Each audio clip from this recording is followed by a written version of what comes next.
Bom, pessoal, boa tarde novamente. Acho que a gente pode começar, né?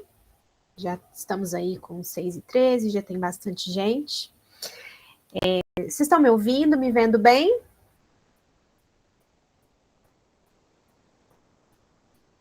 Então tá. Qualquer coisa, se eu travar, se cair, alguma coisa nesse sentido, vocês me sinalizam, por favor. Bom, gente, meu nome é Giovana, para quem não me conhece. Eu sou psicóloga, psicanalista. Me formei em psicologia na UFSJ, que também foi onde eu fiz meu mestrado e onde atualmente eu faço meu doutorado. E a minha pesquisa, atualmente em curso, né, no doutorado,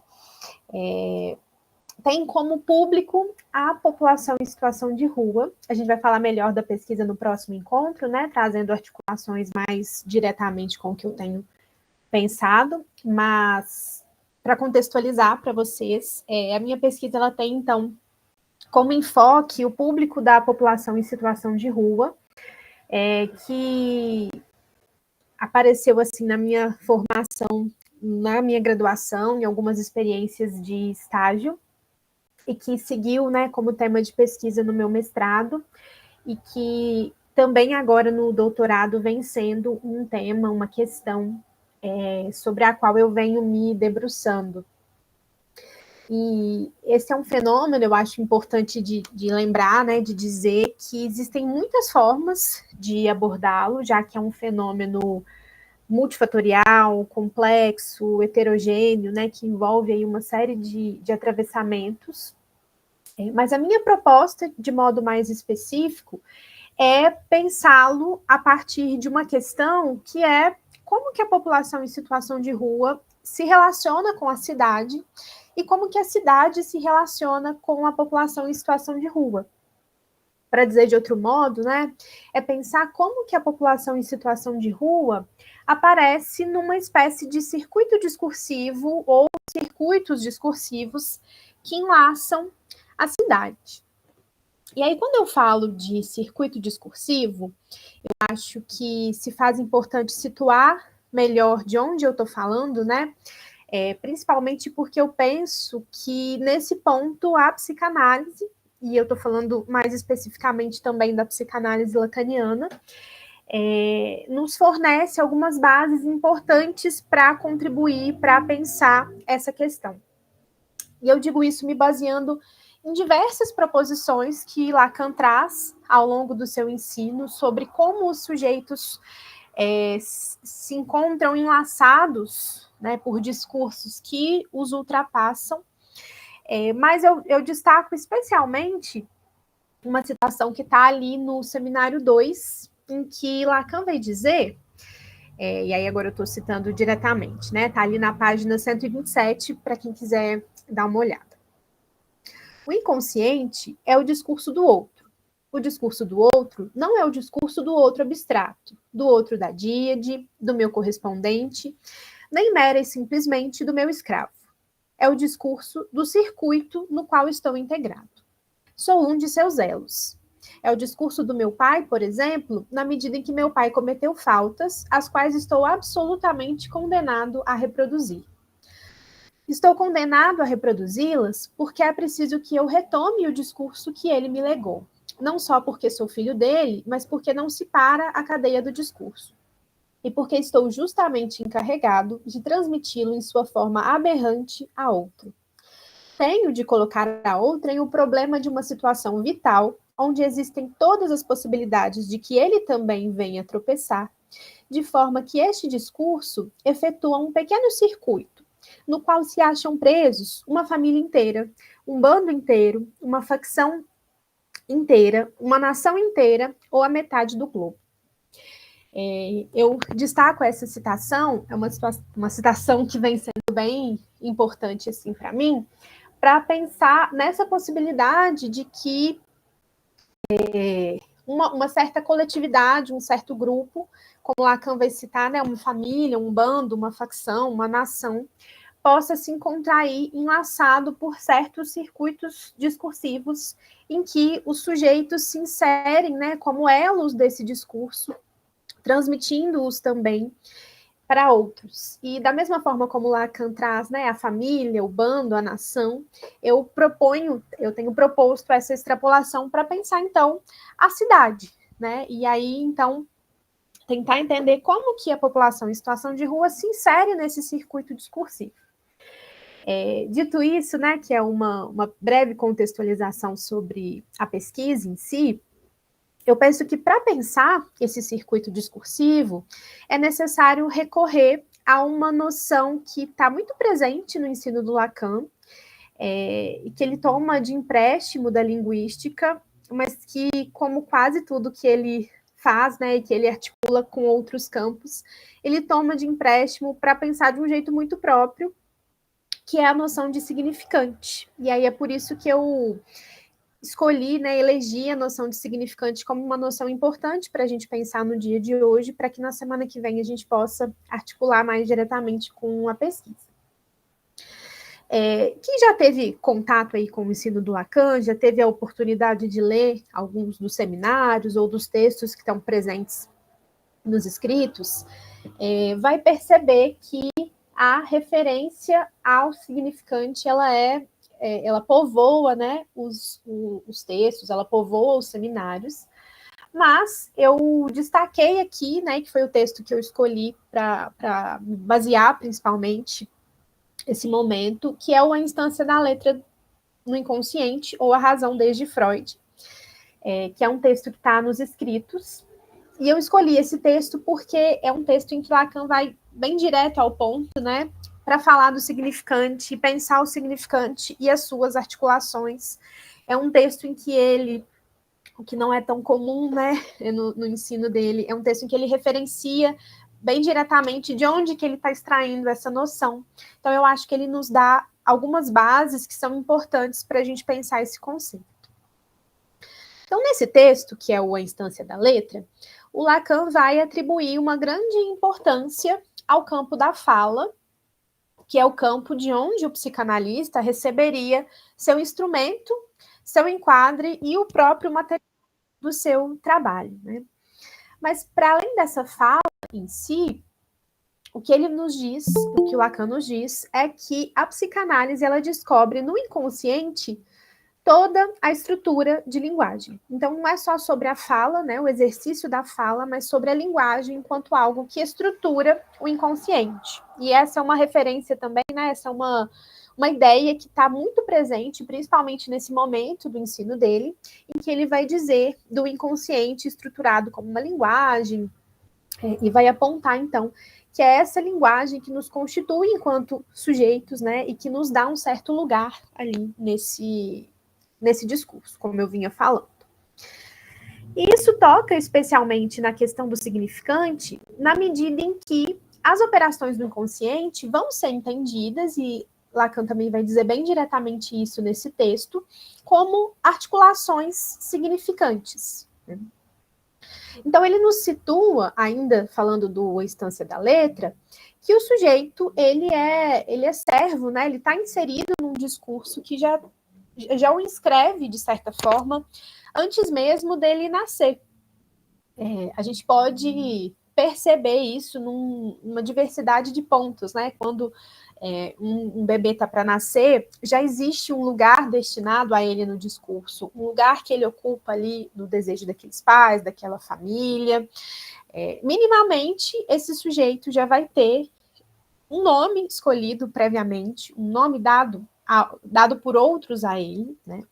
E que é um nome que já vem carregado de muitas articulações.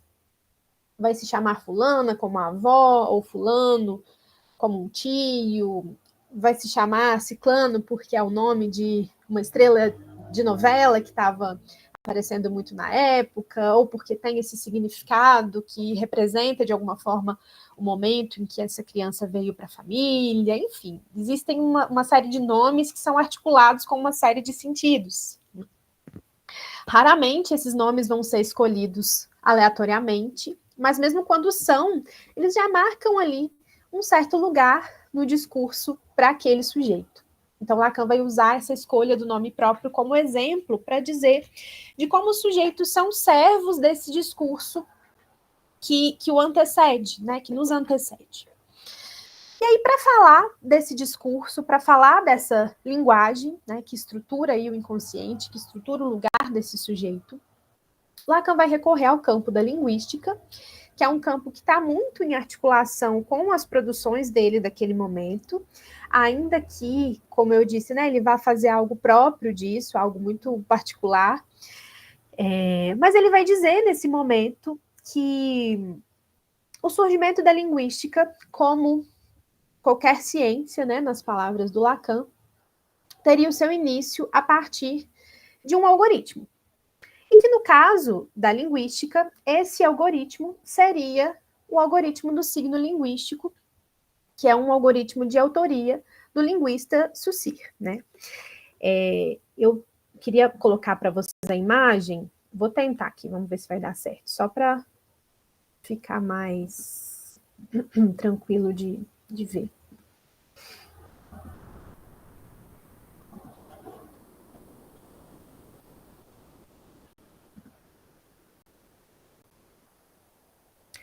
Deu para ver, gente, a imagem do signo linguístico?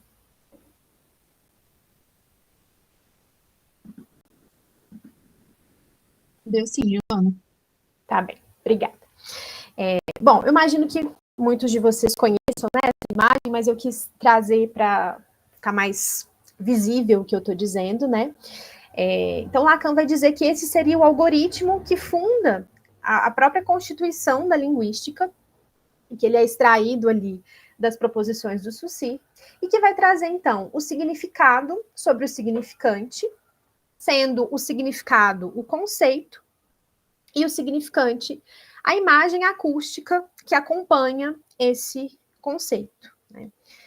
Para exemplificar, um dos exemplos clássicos, né, que são comumente apresentados, é esse exemplo da árvore. Está em espanhol, mas eu acho que dá para visualizar, né? Que no lugar do significado, então, a gente tem a imagem da árvore para, de alguma forma, representar esse conceito árvore, que é o conceito que a gente tem de árvore, e embaixo a palavra em si, né? Árvore, a imagem acústica que vem associada a esse conceito. E aí as setas aí representariam uma certa relação recíproca aí entre significado e significante. Eu vou interromper o compartilhamento, mas todo mundo deu para voltar, né, para minha imagem. Bom, então, em relação a essa proposta que o Saussure apresenta, o que o Lacan vai propor é que a gente deveria se livrar da ideia, que é uma ideia que a gente comumente carrega, de que é o significante quem atende a uma certa função subordinada ao significado. Ou seja, que o significante existiria em função de uma dada significação. Ele vai dizer que não é por aí, né? O significante, ele não atende simplesmente a uma função subordinada ao significado, que é o que leva Lacan a propor a ideia da primazia do significante. Então, a esse exemplo clássico, que é o exemplo aí da árvore, ele contrapõe um outro exemplo, que está lá no Instância da Letra também. Vou colocar mais uma vez aqui para a gente ver. Que é esse exemplo das duas portas, né, com os significantes aí, homens e mulheres. E aí ele vai dizer que esse exemplo ele nos traz uma dimensão surpreendente, que é a precipitação de um sentido. E por que essa dimensão é surpreendente? Por que é surpreendente que a gente consiga extrair um sentido disso? Porque, obviamente, o significante homens não tem como significado a porta, né? E o significante mulheres não tem como significado a porta. Então, não se trata da associação entre uma imagem acústica e um conceito.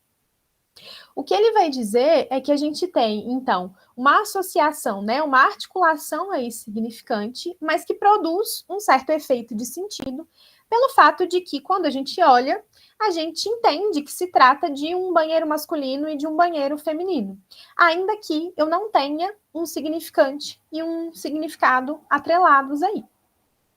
Então, Lacan vai se utilizar desse exemplo, saiu na apresentação,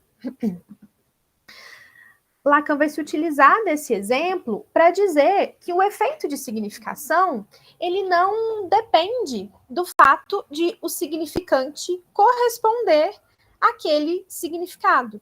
Então, é uma relação que tira do signo linguístico essa reciprocidade entre significante e significado, com ênfase no significado, para colocar uma primazia, então, do significante. E aí daí a gente já consegue extrair algumas propriedades que acompanham a noção de significante, como, por exemplo, a ideia de que ele não é um mero correspondente ou representante de um significado, mas que ele de fato entra no significado, que ele participa, né, dessa produção de um efeito de significação. E a ideia também de que a própria estrutura do significante já estaria na sua articulação. Então, sempre que o Lacan vai falar de significante, ele vai falar de articulação significante, né? E ele vai dizer que essa articulação, ela funciona em cadeia. Nos traz, então, a ideia de cadeia significante, que, para ele, poderia ser circunscrita num substrato topológico que é constituído por um colar de anéis, né, que se liga a um outro colar de anéis. Então, que nos dá essa característica do significante, que é de ser composto, né, por unidades menores, que seriam os fonemas, e de aparecer aí sempre em articulação com outros significantes.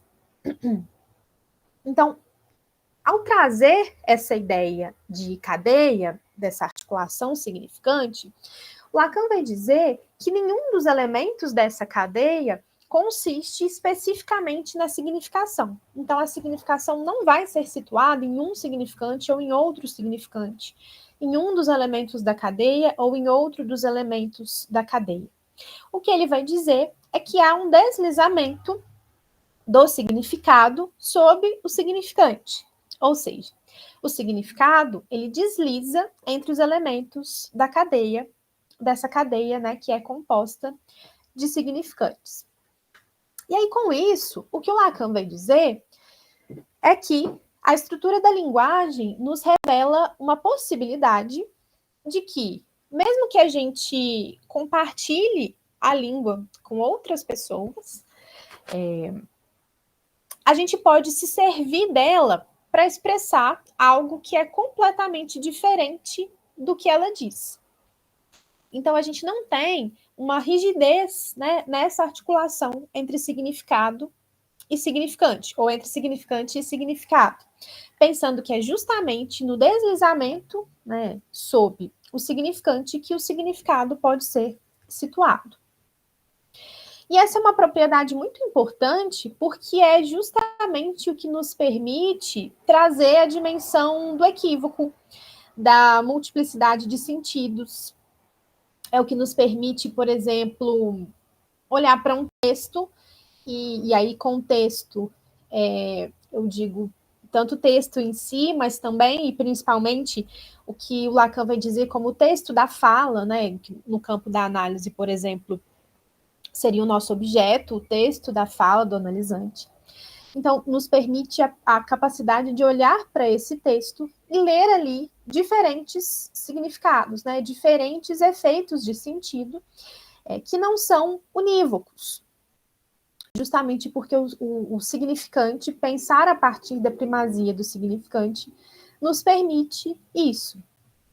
E aí, especificamente falando da pesquisa, né, que, como eu falei, a gente vai falar melhor sobre no próximo encontro, mas já articulando com essa ideia, nos abre para a possibilidade, pelo menos é a aposta que eu tenho feito, de que a gente possa, então, olhar também para esse texto, né, que compõe uma cidade, com essa capacidade de entendê-lo como um texto que não é unívoco, né, e que nos permite diferentes efeitos de sentido ali, a partir dessas articulações.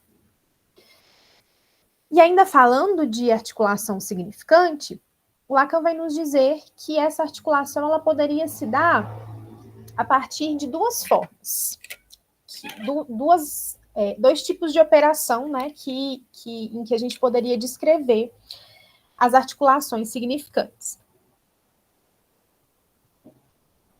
A primeira delas seria a metonímia, que o Lacan vai dizer que é a função propriamente significante da cadeia, né?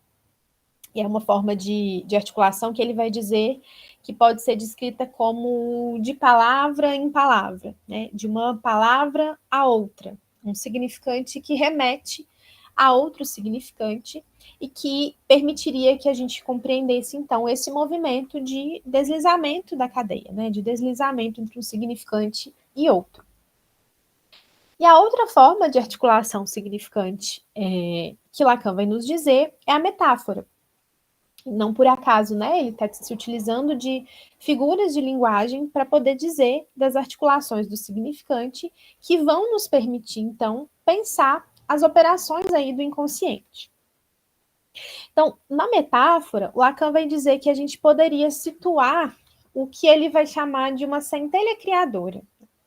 Vai situar a propriedade de fato, criar ali, né, algo a partir do que ele descreve como sendo uma centelha que brota ali entre dois significantes, entre os quais existe uma relação que não é só, como na metonímia, né, de um significante que remete a outro, mas a da substituição entre dois significantes. Então, um significante assume o lugar do outro na cadeia, enquanto o significante que é oculto vai permanecer ali conectado metonimicamente com o restante da cadeia. Então, se na metonímia a gente tem um mecanismo que é de uma palavra a outra, aqui na metáfora a gente tem uma articulação que é uma palavra por outra, uma palavra no lugar de outra, já que a gente tem essa relação de substituição. E essa é uma definição que tem uma importância especial, né? Acho que ambas têm, mas no caso da metáfora, Lacan vai se utilizar disso, vai se utilizar dessa operação para pensar uma série de questões ali no seu ensino, como, por exemplo, a ideia da metáfora paterna, a ideia da metáfora delirante, que não são o nosso objeto agora. Pessoal, vocês estão conseguindo me ouvir? Começou um barulho aqui de fundo.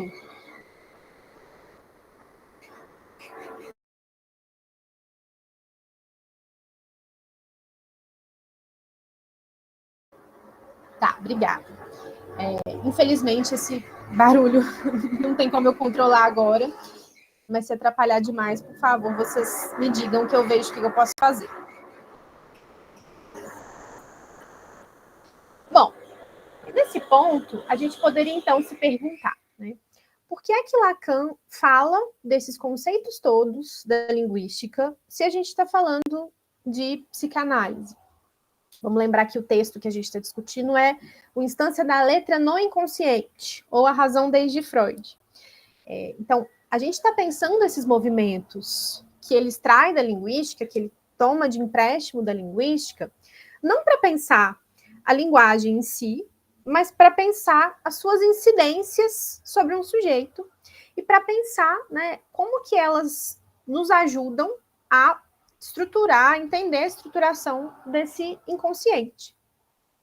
E aí, quando ele coloca, né, a instância da letra no inconsciente ou a razão desde Freud, isso já nos responde, de certa forma, a essa pergunta, que é a do porquê falar desses conceitos na psicanálise, no sentido de que ele vai retornar ao texto freudiano para dizer que as referências de Freud à linguagem são diversas, né? Elas aparecem numa série de momentos, numa série de obras, ainda que Freud não tivesse esse recurso da linguística explicitamente ali naquele momento, mas Lacan vai dizer que o cerne da sua descoberta teria relação com esse campo da linguagem.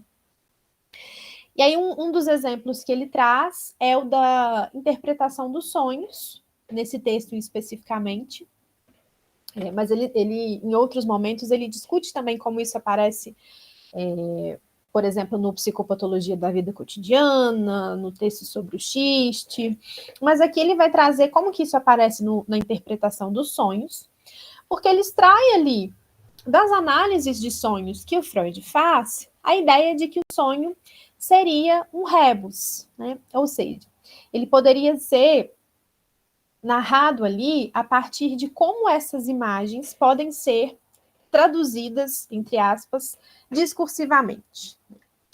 Então, a narrativa do sonho, ela deve ser tomada não pela significação que as imagens que aparecem ali no conteúdo do sonho assumem, mas pelo seu valor significante.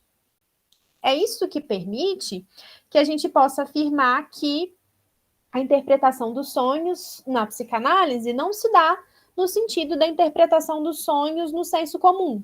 Por exemplo, se eu sonho com uma cobra, e aí a gente pesquisa no Google e vai aparecer um sentido, né, a partir dessa imagem. Que pode ser, não sei, de que tem uma pessoa falsa na minha vida, ou de que eu tô com inveja de alguém, ou se eu sonho que o meu dente caiu é porque alguém na minha vida vai morrer, enfim. A gente, no senso comum, faz esse tipo de interpretação, e muitas vezes quando a gente fala da interpretação dos sonhos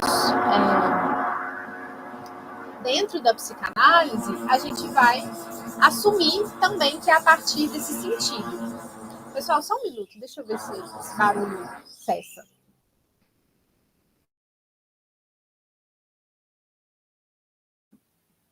Acho que parou, vamos torcer para ficar. Bom, então, como eu estava dizendo, né, é isso que nos permite afirmar que a gente não vai fazer uma interpretação por essa via, de corresponder à imagem do sonho um determinado significado, mas o de pensar essa narrativa do sonho a partir do seu valor significante, a partir de como ele é trazido para o discurso, de como ele é narrado. Então, a partir das operações de formação do sonho, Freud vai descrever alguns mecanismos, como a condensação, o deslocamento, que são mecanismos pelos quais um conteúdo recalcado ele é distorcido, né, para que ele apareça no sonho, numa espécie de movimento de burlar uma certa censura. E aí Lacan vai associar esses movimentos, essas operações do inconsciente que Freud trazia, como a condensação e o deslocamento, às operações de articulação do significante. Então, no deslocamento, ele via ali essa propriedade de deslizamento, né, do significado sobre o significante e de articulação entre os significantes, que estaria ligada, portanto, à metonímia.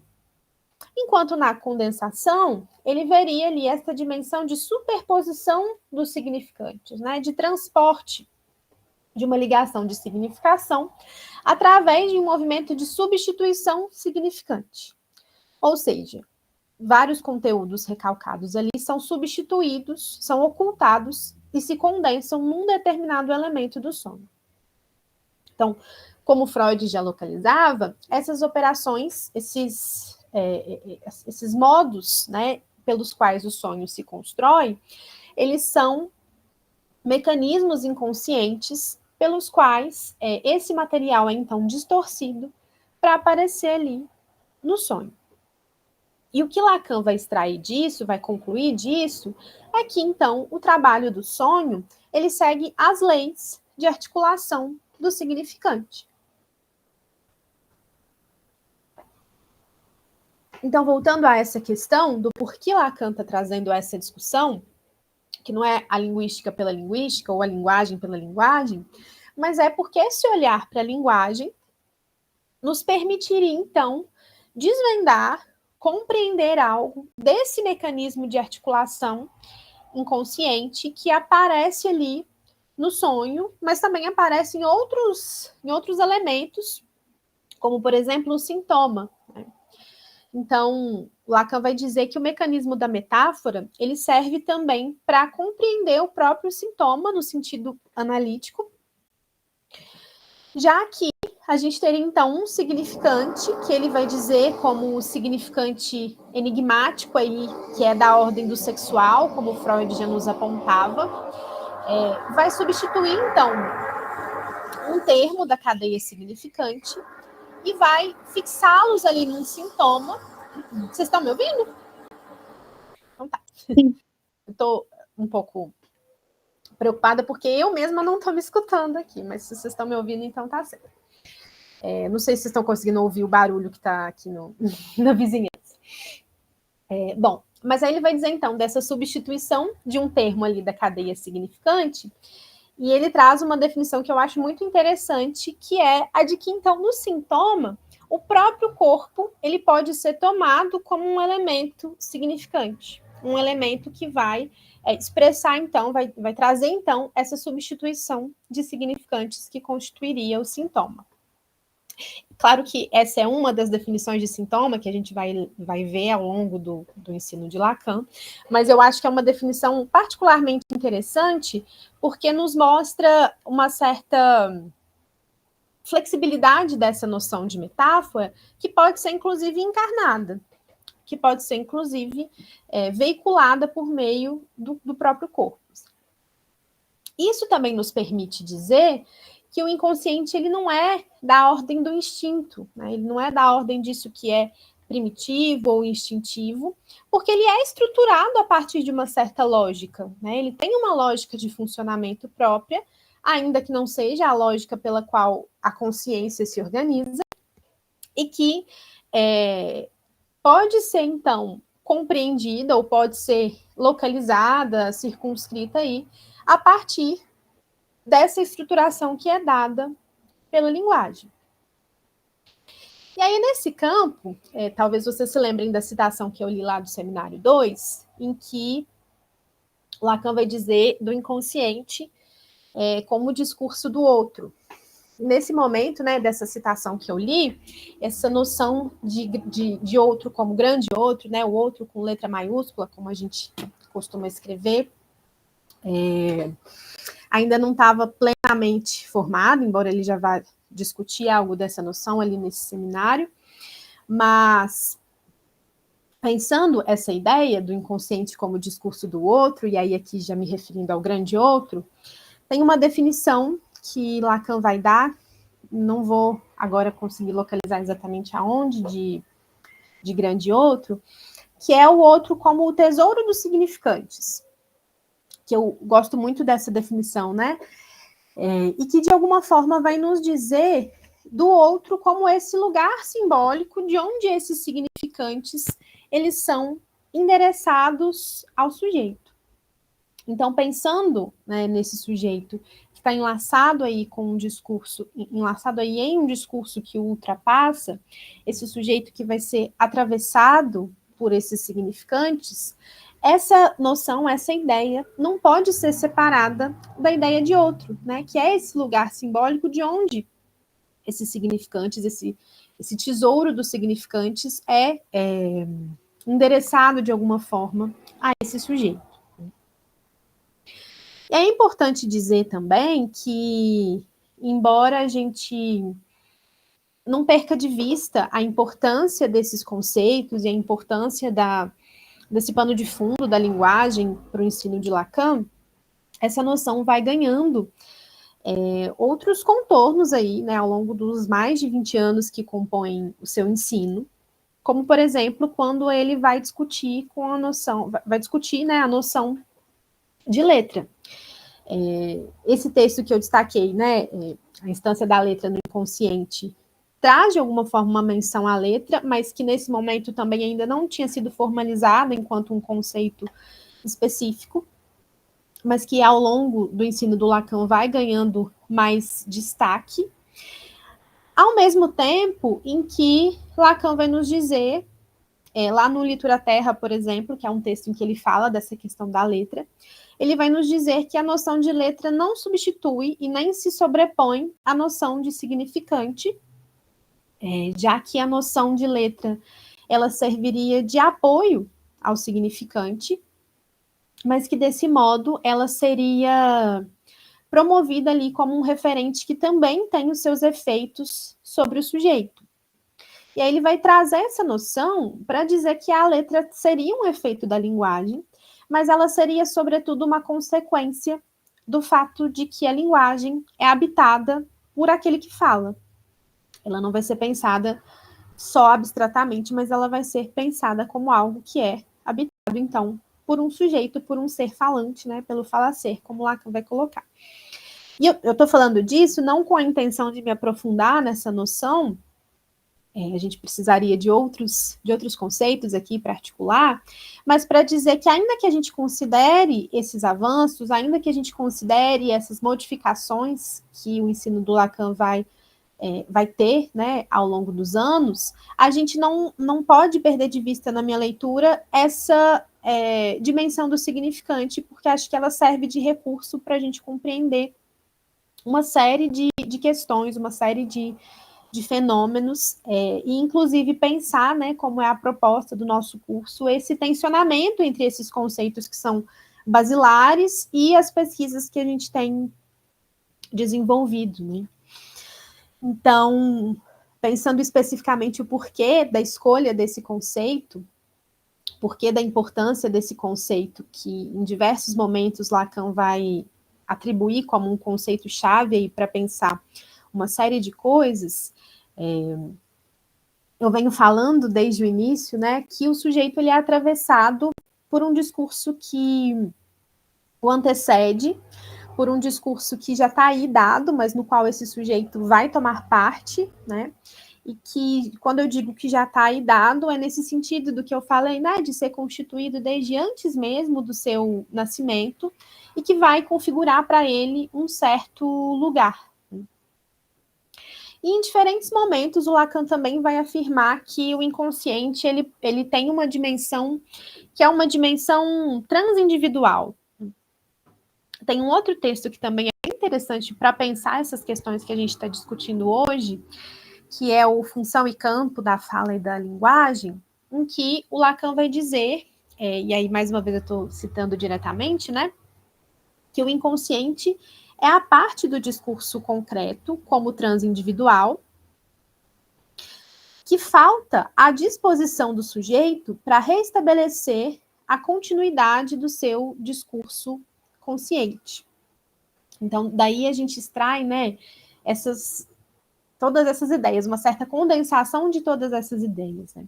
A ideia de que o inconsciente ele tem uma relação com o campo desse discurso concreto, que esse discurso ele se constitui transindividualmente, e eu acho que isso também é uma dimensão muito importante para pensar as pesquisas que a gente tem debatido aqui, né? Pensar como essa articulação entre sujeito e outro é imprescindível para a gente discutir todos esses conceitos. E aí, seguindo na citação, né, que falta a disposição do sujeito para restabelecer a continuidade de seu discurso consciente. Então, esse sujeito está inserido nesse discurso, mas, ao mesmo tempo, não tem acesso a ele plenamente, né, não consegue ter acesso a essa parte que falta, né, à sua disposição para dar continuidade ao seu discurso consciente. Então, dito isso, a proposta é retornar nessa ideia de que o discurso do outro forma um certo circuito, forma um certo laço ali, né, que envolve toda uma família, todo um bando, toda uma nação, como ele diz, para pensar que articulações significantes que marcam, né, esse circuito que enlaça uma cidade, ou esses circuitos que enlaçam uma cidade, né? Que significantes são articulados, e aí agora trazendo mais para perto da pesquisa, né? São articulados quando a gente fala de população em situação de rua. E aí, pensando também no texto Função e Campo, Lacan vai discutir essa ideia de que o inconsciente ele seria um capítulo em branco. Esse capítulo censurado, que seria marcado aí por uma certa mentira, ou por uma certa ausência, né, por uma lacuna, mas que deixaria vestígios.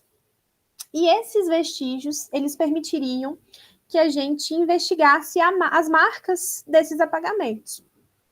Tanto pensando o texto analítico, né, o texto da fala aí de um sujeito, que seria marcado por essas lacunas, por esses capítulos em branco, mas pensando também numa dimensão mais ampla, que essa dimensão transindividual do inconsciente nos permite pensar, de modo que esses apagamentos podem aparecer também se a gente olha para uma cidade.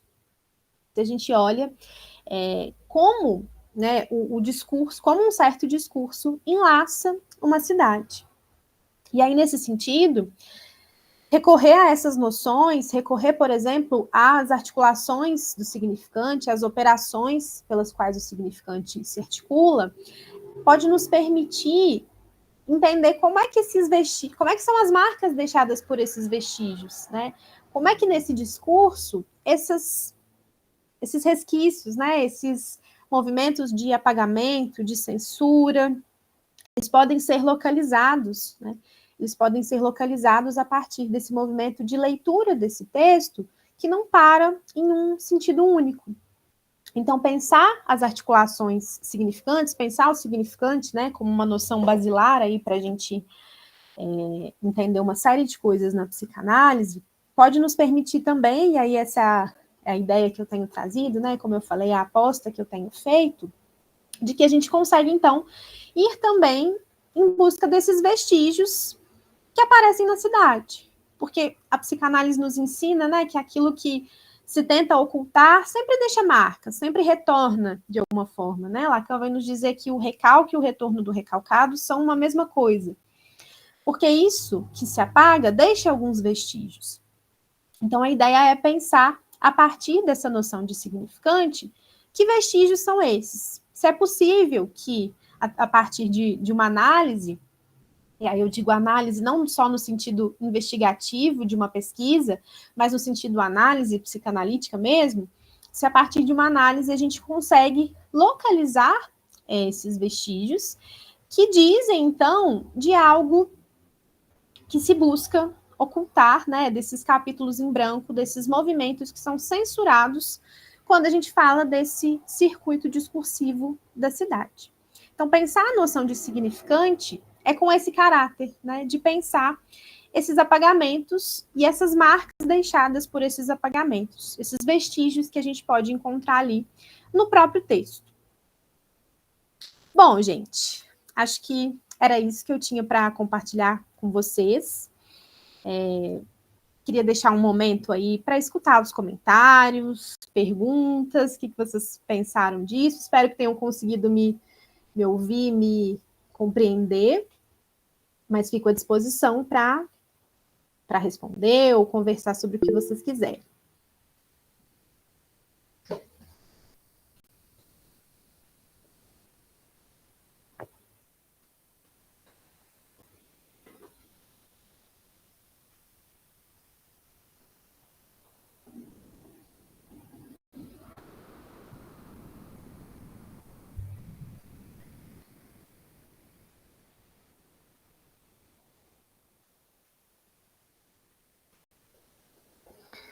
Tá, tem uma pergunta aqui da Ana Clara. Você falou sobre a dimensão transindividual e que algo é perdido pelo inconsciente do sujeito.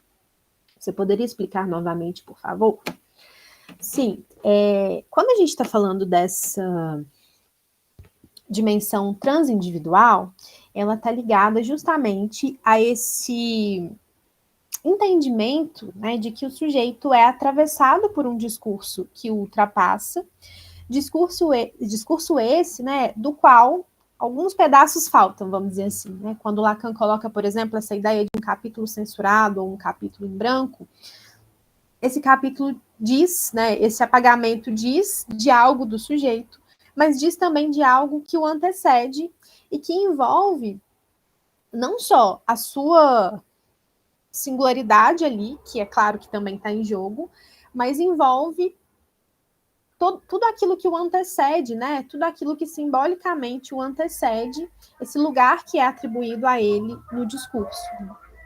Em algum momento, Lacan vai dizer que o sujeito é um jogo no qual as cartas já foram jogadas, né? Já foram, de alguma forma, dadas, já foram marcadas, mas que elas podem ser jogadas ainda mais uma vez, né? E é com essa ideia que a gente trabalha aí no próprio movimento da análise, assim, né? De que há um jogo ainda possível. Mas quando ele diz que o sujeito é um jogo cujas cartas já foram dadas, tem a ver com esse lugar que é atribuído a esse sujeito que o ultrapassa e que envolve, portanto, essa dimensão transindividual. E que aqui na pesquisa, né, está sendo usada para pensar justamente essa dimensão daquilo que discursivamente enlaça não só esse sujeito ali com a sua história, mas uma coletividade, por exemplo, um grupo ou uma cidade, como é o caso aqui especificamente. Então, quando a gente diz que algo é perdido, claro que a gente pode pensar isso no nível do sujeito, né, pensando as próprias operações de constituição do sujeito que vão se dar a partir da introdução de uma falta, né, a partir da operação de castração. Mas se a gente traz isso, extrapola isso, né, para um campo mais amplo, a gente pode pensar que nesse circuito discursivo, então, que nós estamos apostando que enlaça ali uma certa coletividade, há algo que falta, há algo que se busca censurar, né, que se busca apagar. Algo que, portanto, está ligado a essa dimensão transindividual. E que, né, a ideia da pesquisa é justamente poder ir atrás disso, e nesse caso, ir atrás disso especificamente no que se refere à população em situação de rua, entendendo que há uma certa diferença entre aquilo que aparece e aquilo que se quer dizer, né? Pensando nessa dimensão de que a gente diz mais do que a gente quer dizer, mas a gente diz, né? Isso fala de alguma forma. Não sei se eu te respondi, Ana Clara, ou se eu compliquei mais, né? Trouxe outras coisas que eu fui pensando aqui enquanto te respondia.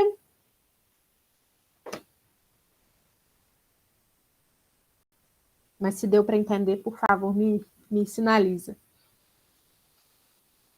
Ah, que bom, obrigada.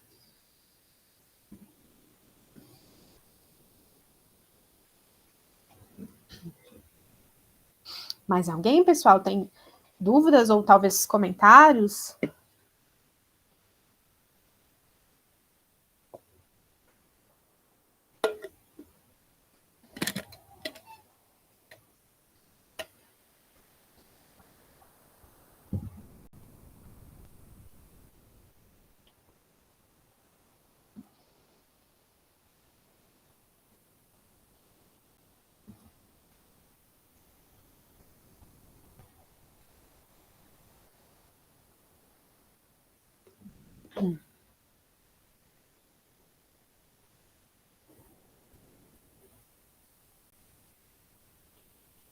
Não se acanhe, se alguém quiser abrir o microfone aí também para falar, fiquem à vontade.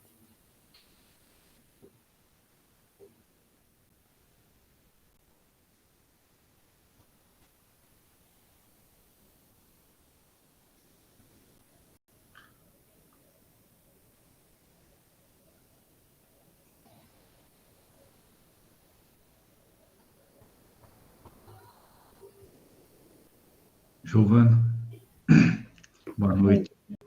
Parabéns pela explanação aí, foi bacana demais. E te perguntar um negócio. Você colocou para a gente aqui agora. Você viu muita diferença em trabalhar ele na clínica e agora na aplicação na cidade como paciente, vamos dizer assim? Boa noite, Bruno. Obrigada pela sua pergunta. Me deixou pensativa aqui. Acho que eu não tenho uma resposta pronta para isso. Eu acho que o meu primeiro impulso é dizer que sim, que tem muita diferença, mas pensando um pouco melhor, eu acho que não. Eu acho que,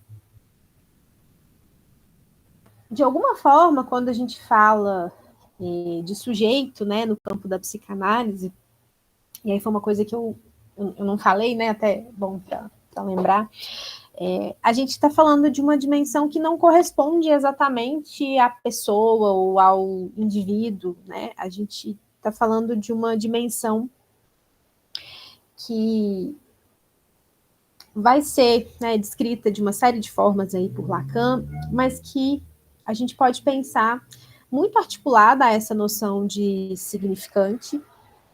Em alguns momentos, Lacan vai dizer que o sujeito é o que um significante representa para outro significante.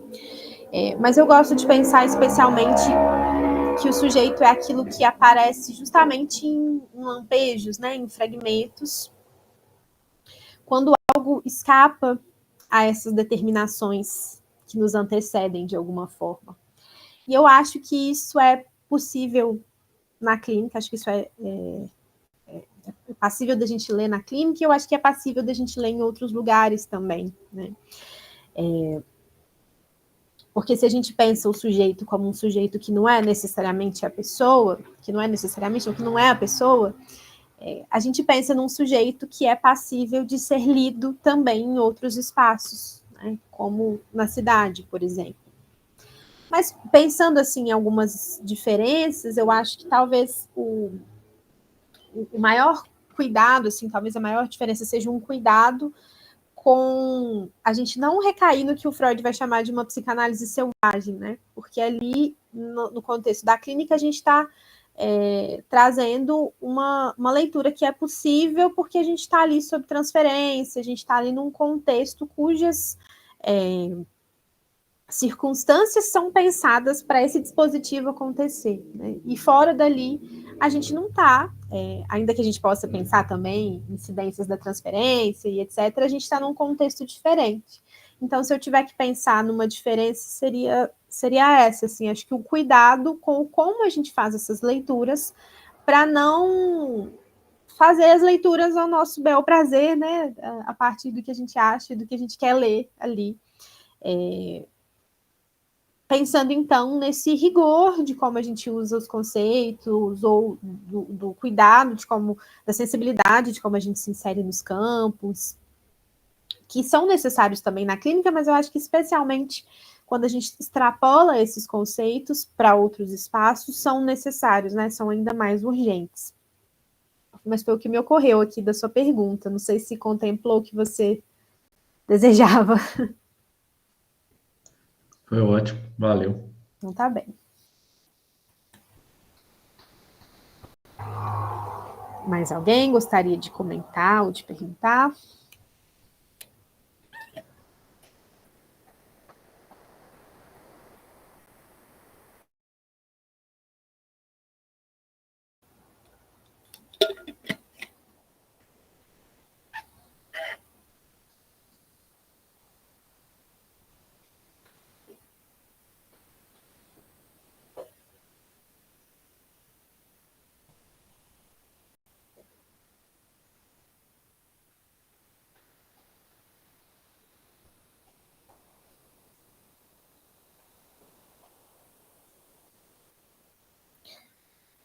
Bom, encerramos então?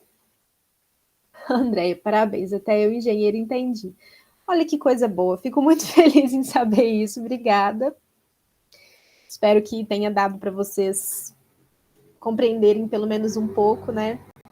Gosto muito de falar, de transmitir sobre psicanálise, e acho que é sempre desafiador, né? Trazer de uma forma que não seja muito hermética, assim, que não seja muito incompreensível, que a gente às vezes tem essa dificuldade, né? Então, fico feliz que tenha dado para compreender. Muito obrigada, pessoal. Valeu.